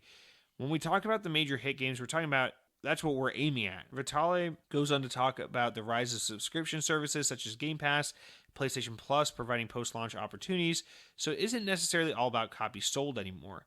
Remedy is currently divided into multiple teams with 5 games in development currently. The teams that are working on Control are helming another game with a big AAA title and smaller games that are set in the same universe, which have been signed to Epic Games. Another team is working on the Vanguard multiplayer project, which will be free to play, and the final team is working on the Crossfire X campaign in partnership with Smilegate Entertainment. So we've talked about this before on the show. I think Remedy's thing is about, first of all, they're based in Europe where it's cheaper to run studios, better tax benefits and things like that. So the amount of money you need to generate in order to make the game a hit is a lot less than what it is for a lot of American developers, first of all. But secondly, and more important to that, I think that something to keep in mind, I forget what the budget is, but Control was not a massive budget game. I think it was made for something like pretty reasonable, like $50 million or something like that. And so they've said in the past, without going into this much detail though, that they're pleased with how Control sold, and the game made money and is doing fine, although it's not Witcher 3 or anything like that. So I think this is obviously their plan, is to do some smaller games and some bigger games, and to think of the way to make money on games as a little more fluid, because we do live in this world now where games have second and third lives. It's like, okay, well, the game comes out, and it used to be, a game came out, and within the first week or so of being on the market, that's when the game makes like 90% of the money it's ever going to make. But we don't really live in that world anymore, because now we live in a world of like, oh, well, this game came out a year ago, but now it's finding success again because it's on Games with Gold, or it's on Game Pass, or it's on PlayStation Plus, and it finds new players, and people play it, and then it goes off the service, and they buy it, or they buy the DLC, or they get a large lump sum of cash from Sony or Microsoft from having the game on that service. So there are lots of ways for these games to become profitable and to make money a second time, a third time. And I think it's actually, while it may seem a little risky, it's actually kind of a smart way to approach these things, and to be able to take risks and make more creative games, is because, a lot of the reason why we just get AAA and indie these days is because people like Activision, Take-Two, and EA, they see how expensive it is to make games, and they feel this need to play it safe so that they know these expensive projects they're investing in are going to generate revenue. That's why you get Battlefield and Call of Duty and less interesting stuff, because it's like, well, those are proven quantity. Those are known quantities. We know Call of Duty is going to sell this. We know Battlefield's going to sell this.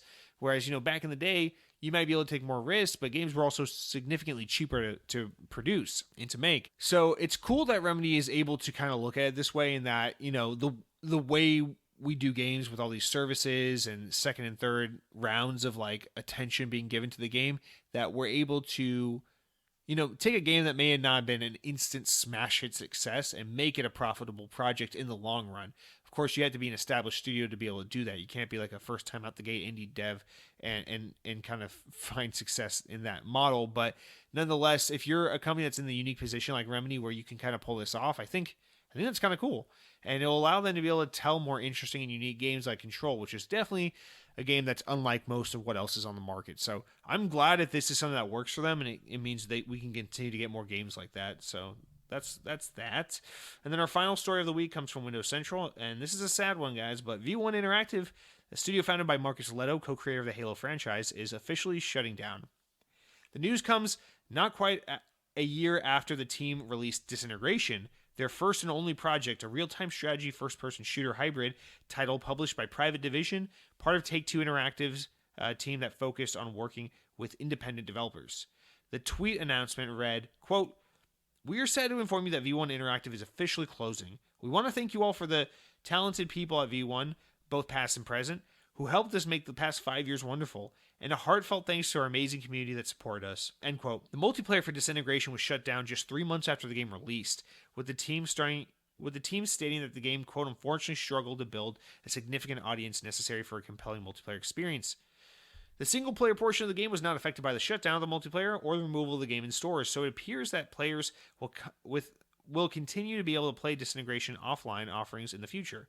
In a separate comment on Twitter, Leto did state that, quote, "We've been transparent with them about the state of things for months and are making the decisions now so that they still have ample time to search for jobs while being supported by our studio," end quote. And that was, of course, in relation to the 30, 40 plus people who work at V1 Interactive who are now no longer part of this studio that is officially defunct.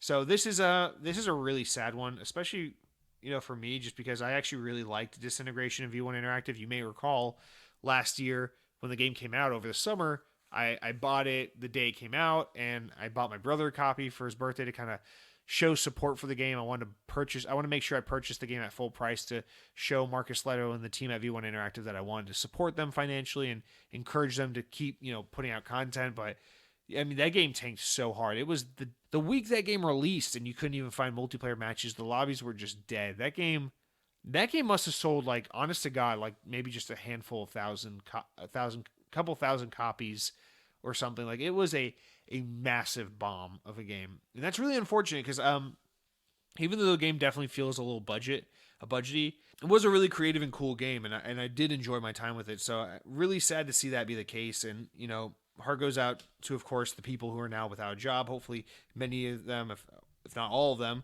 are able to find great jobs at new developers, and they're all really talented individuals. Because again, as someone who played Disintegration, I thought what they did, while not the most amazing game of all time, was certainly a pretty creative and fun game with a really interesting approach to both real-time strategy games and first-person shooters, two genres, or first-person shooters at least, being a genre that is otherwise generally pretty oversaturated. So for them to be able to do something creative and unique in that space was, I thought, really cool. So, shout out to them. Hopefully, nothing but the best for all those guys, but unfortunately they are no more.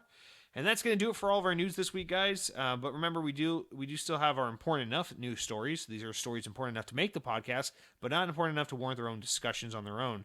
So our first one, and this is where we have a handful of these, so we'll fly through them. First one here is that Forza Horizon 4 is now officially available on Steam for $60. You can download that now on your PC. Next, we've got that according to a listing found on a Microsoft Store page, Tango Gameworks, the team behind the Evil Within franchise, will soon be coming to Game Pass, or their game, The Evil Within, will soon be coming to Game Pass. A first of many more to come now that Tango's parent company ZeniMax is officially part of Team Xbox. Next, Windows Central reports that Mojang Studios has surprised players everywhere by announcing a Minecraft Dungeons arcade machine that's coming to an arcade near you. They're pairing up with arcade company Play Mechanics, who designed an awesome-looking arcade cabinet that you can look up if you want to go see what it looks like. It's pretty cool. It's a 4-player arcade machine. It supports local co-op with melee, dodge, and range buttons for each player, on top of movement buttons. The game will take players across 9 familiar levels to battle hordes of vicious enemies and to see Minecraft Dungeons in a different light. The arcade game will be heading to a select few arcades in North America right now for testing, and will expand more in the future. This is a really interesting time for this because obviously, arcades are probably not places that are really doing well right now, especially because of COVID.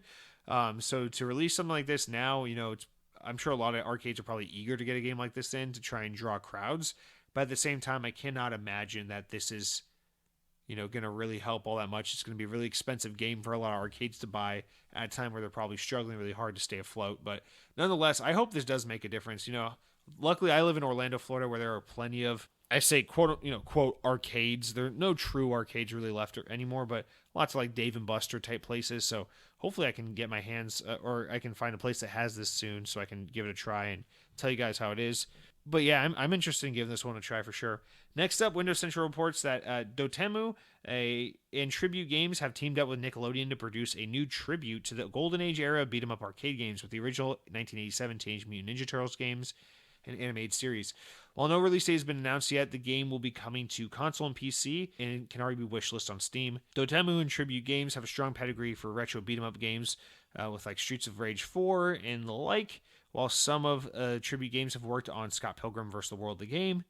So that's coming soon. Look out for more on that. Next, Doom Eternal Ancient Gods Part 2 DLC.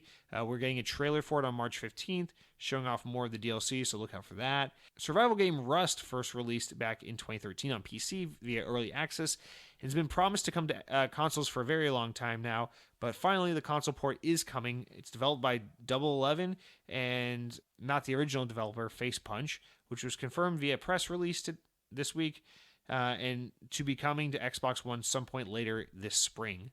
Next, Windows Central reports that while the Xbox March update added some awesome features to the console, including auto HDR and FPS boost, unfortunately it's also removed a feature, which is the Xbox One Guide TV listing app. Microsoft's Jonathan Hildebrandt outlined the update. He also clarified the state of One Guide going away. He says, quote, TV listings and One Guide are going away. Based on customer usage and feedback, we're constantly evolving Xbox. To that end, beginning in May, we'll be sunsetting live TV listings for One Guide on Xbox One. You can continue to use One Guide to view your connected HDMI devices as a USB TV tuner.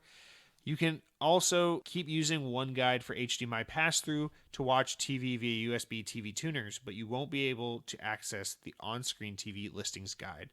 That's really sad. That's actually something I really liked about Xbox One that I enjoyed using back in the early days of Xbox One when I was still living at my parents' house and had cable TV that I could pass through my Xbox. But, of course, I haven't been able to use that in many years, and now no one will be able to use it. So that is that's one of those like very authentically Xbox One features that I think is pretty cool. I really hate that, things got away from Microsoft and it became all about like bad Microsoft and Xbox One.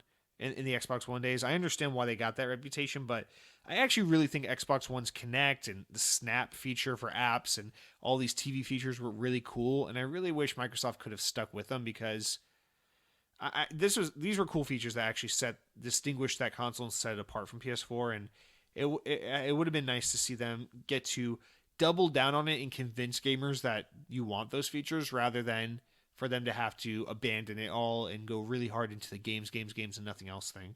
But whatever. It's gone. We got to move on, just like Windows Phone. Our hearts will ache, but life will continue. Next, Windows Central reports that Microsoft has debuted its all-new Microsoft Edge browser on Xbox consoles, providing a long way to refresh the web experience on the Xbox consoles. The new and improved Edge saw its PC overhaul last year, but is now finally coming to consoles with its rebuilt app. It is currently available as a subset of the Xbox Insiders program. It's on track to replace the legacy Microsoft Edge app, which is already available now. And Microsoft Edge is also being removed from regular Windows pretty soon here, the old version. So pretty soon, that makes me sad. I like the old Microsoft Edge, but the new one's also phenomenal, which is what I use. But anyway, next up, Hardsuit Labs has confirmed that layoffs to Rock, Paper, Shotgun. In a statement, the studio says that it had to part ways with a small number of individuals and is working to try and find new opportunities for them going forward. So best of luck to all those affected by this. Hopefully, whatever life has in store for you next is better than before. But next up, speaking of layoffs, delays, and acquisitions, good news. Today, last week, gaming giant Zynga announced that their latest acquisition, Extra Games, and the developer that founded by Diablo and Torchlight co-creator Max Schaefer, which recently released Torchlight 3, from Frank Gibeau, CEO of Zynga, quote, Max and his team at Extra Games are responsible for some of the most legendary game properties ever created, and they are experts in action RPG. And they are experts in the action RPG genre and cross-platform development. I'm excited to welcome them to the team at Zynga family. And then finally, IGN reports that Blizzard has quietly rolled out an Xbox Series S and X enhancement patch for Overwatch, but for whatever reason, it hasn't come to PlayStation. So only apparently Xbox Series versions of the game are getting it. But the patch notes note that Series X users can get 4K 60 Hz. Series S can get 1440p 60 Hz mode. There's also a balance mode that gives you 1440p at 60 Hz. There's also a frame rate bump. On the Series X at 1440p, you can do 120 Hz. On Series S, you can do 1080p at 120 Hz. So some nice upgrades for Xbox users playing Overwatch, you fucking perverts. But that's going to do it for all of our news for the week, guys. Next up in the show, this is where we go over the new game releases of the week. We're back. We're not skipping it like we did last week. But this week, there are only 7 new games coming to Xbox. Thank God. But now we'll jump through them real quick. These are from the Xbox Wire. We're going to go over them by saying the name of the game and judging everything about it based on nothing but a screenshot. So on March 9th, we got Pacer, which is just one of those futuristic racing F-Zero knockoffs that looks actually pretty good. Doodle Devil 3 Evolution comes out March 11th. It's an Xbox Play Anywhere title, and as I've said before, if you can play it everywhere, you can also play it nowhere, so go without Devil Doodle. Monster Energy Supercross, the official video game 4, comes out March 11th. Game looks pretty cool. I've always wanted to try one of those. Almost impulse bought the third one from last year, but this is also the developer that's working on that new Hot Wheels game, so I care. Heaven Dust comes out March 12th. It's Xbox One X enhanced, but fuck you if you're on Xbox Series X. You get no enhancements, but then again, it looks like some chibi zombie game, so why would you want enhancements to that? What is there to enhance? Then you got Journey of the Broken Circle on March 12th, which literally looks like a purple screen. Not even an indie game, it's just an environmental asset picture and nothing else.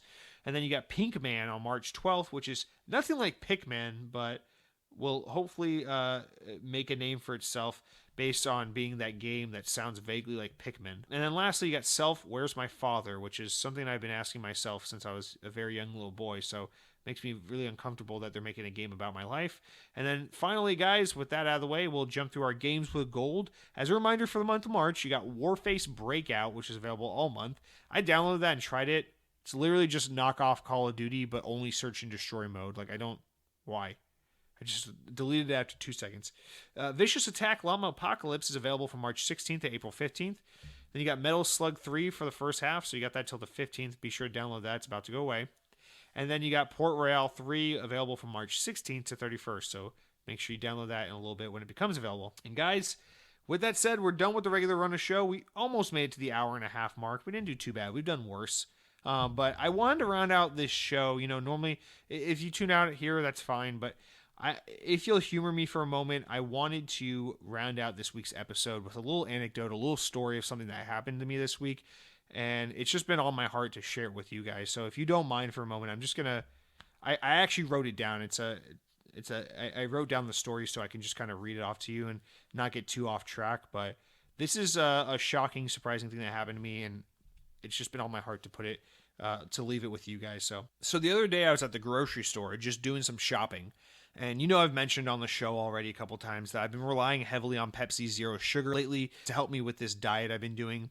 So there I am in the soda aisle. So I'm looking around, trying to find my Pepsi, looking at the other flavors and stuff they have available, trying to take note of all the diet flavors I've never really thought about before because I didn't traditionally drink these kinds of sodas. But suddenly a man who was, I guess, shopping next to me got my attention. So like he was standing next to me. I didn't even realize he was there. And he just chuckles something. So, I assumed to myself he was saying, he's talking to himself. But then I realized that his comment was actually directed towards me. So I turned to him and I said, sorry. And the man just repeated. He says, I just came here for Coke. And he was alluding to the overwhelming array of soft beverages to choose from. Yeah, it's like you got to be. And I just wrote this part down to try and streamline it. But I said, yeah, it's like you got to be some weird fan of soda or something to keep up with all the flavors they've got available these days. I said that half jokingly, hoping he would sense the discomfort in my voice and just leave me alone because I didn't want to talk to a stranger. But he didn't. Instead, he used my response as like the crack in the door to just bust the door open and start a full-blown conversation. Jeremiah was his name, an older gentleman. I noticed he was shopping without a spouse, probably widowed, older man. Jeremiah had a lot to say. What began as him saying things like, "When I was young, there was just Coke and ginger ale," turned to, I was in the war, which went on to he went on to tell me his stories about that spanned the better part of the past century. And Jeremiah, getting to talk with him, this man had hopes, he had dreams. At one point, he was happy as can be, a family man, father of 3, but, life changes. And as he put it, the only thing harder than learning to let your kids grow up and leave the nest, he said, is the horrifying realization that you as a parent run the risk of outliving your own children. In Jeremiah's case, that's exactly what happened. At first, I couldn't wait to get away from this man. But at this point, I just felt myself like so emotionally gravitated to this guy, to a stranger of all things, in a way like I totally forgot, was even possible, since the events of the recent COVID-19 pandemic, of course. Jeremiah and I continued to converse, sharing stories, connecting, and most of all, just bonding. It felt like we were in that aisle for an hour, honestly, talking, but eventually, the conversation came to a close. We shook hands, said our goodbyes, and we parted ways. So I continued shopping, and later, towards the end of my shopping journey, I made my way over to the checkout station, as one does. Heavy with thoughts of love and loss on my mind, I began to place my frozen TGI Fridays select items from my shopping cart onto the conveyor belt for the cashier to scan. Suddenly, the store's intercom speakers came on, and a frantic employee cried out, "We have a medical emergency at checkout station 6. If any shoppers are trained medical professionals, I beg you to aid as quickly as possible." I quickly scanned a few checkout lanes down from mine until my eyes locked at counter 6, and it was exactly what I feared. Jeremiah was there, laying on the ground, helpless, with his hands pulled onto his chest as he squirmed and struggled for air. I rushed over and power slid down to his level, calling his name to see if he was still conscious. Jeremy was struggling to make sense of what was even going on, that much was clear, but seemingly my voice offered him some sort of familiarity and assurance. He turned his head and looked at me, and for a moment I swear he even managed to smile. With a lump in my throat, I choked, "Someone do something," but it was already too late. I knew. The cashier knew it. I turned back and looked at Jeremiah once more. He knew it. Suddenly, Jeremiah mustered the strength to speak to me one last time. He said, "Son, lean in. There's something I need to tell you." I tilted my head and moved in close, bracing for whatever I was about to hear. "Closer," he whimpered, and before I could even think, my head obeyed. I was just there. At one point, my ear was so close to his mouth, I could feel his struggle all throughout his body, as if his entire body was just crying out for help and his mouth was serving as the only outlet to let me know. He began to speak, stopped, and once more gasped. Finally, with one last breath, Jeremiah said, "Son, power your dreams."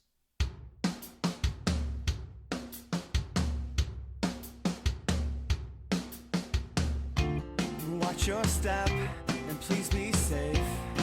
And it's a long way to go till we get home. And piece by piece, I took it slow, and I found myself outside your door.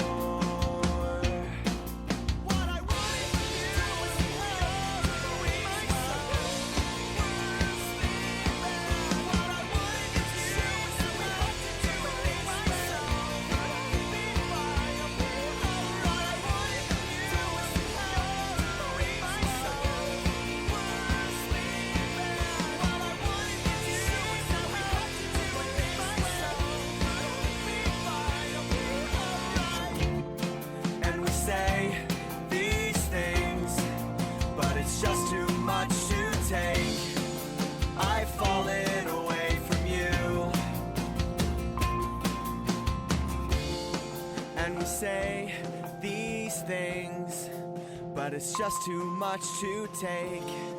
And I've fallen away from you.